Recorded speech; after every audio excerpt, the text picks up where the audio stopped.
से कुछ कोई भी एक छोटा-सा ट्रॉमा देख लिया, वो ट्रॉमा वहाँ पे एक्टिव हो जाता जब भी उस तरह का रिलेशनशिप इंसान फेस करता है प्रेज़ेंट लाइफ़ में, तो वो ट्रॉमा वहाँ पे एक्टिव हो जाता है, सबकॉन्शियस फ़ियर एक्टिव हो जाता है। जबकि सब इस प्रेज़ेंट लाइफ़ में वो चीज़ें उसे पता भी नहीं चलती हैं कि ये बार-बार ऐसा क्यों होता है? सामने वाले को खो देने का डर मेरे अंदर क्यों है? ये ऑब्सेशन क्यों है?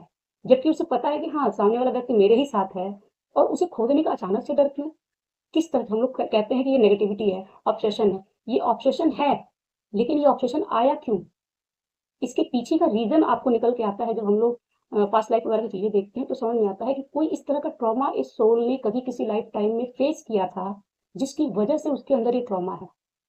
कोई भी इंसान यूं ही किसी के लिए बहुत ज़्यादा ऑब्सेस्ड नहीं होता। कई बार होता है कि कुछ अननोन लोगों के लिए दो लोग मिले जिनसे कोई रिलेशन नहीं है, उनके बीच में इस तरह का रिलेशन बन जाता है जहाँ पे लगता है कि उन्हें खो देने का डर बना रहता है।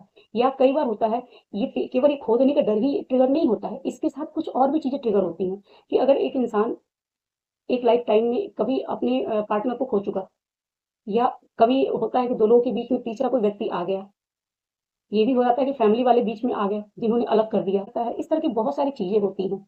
इन्हीं चीज़ों को अगर दूर करना है तो उसके पीछे के लिए सबसे बड़ा सॉल्यूशन होता है हीलिंग।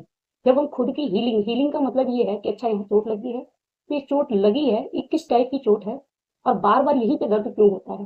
तो वो स्किन हटाते हैं, जब देखते हैं कि उसके अंदर चोट लगी है, उसके अंदर चोट है तो उसपे कौन-सी दवा काम करेगी, क्या किस तरीके से ये दवा उसपे काम करेगी, कितना टाइम लग सकता है, ये सारी चीज़ें एनालाइज़ की जाती हैं। लेकिन दोबारा उसपे हाथ रखने में थोड़ा-सा अब अवेयरनेस के साथ हाथ रखा जाता है कि वो चीज़ें फिर से रिपीट ना हो, फिर से वो गलती ना हो। इस तरह की चीज़ें ये तो छोटा-सा एग्ज़ाम्पल है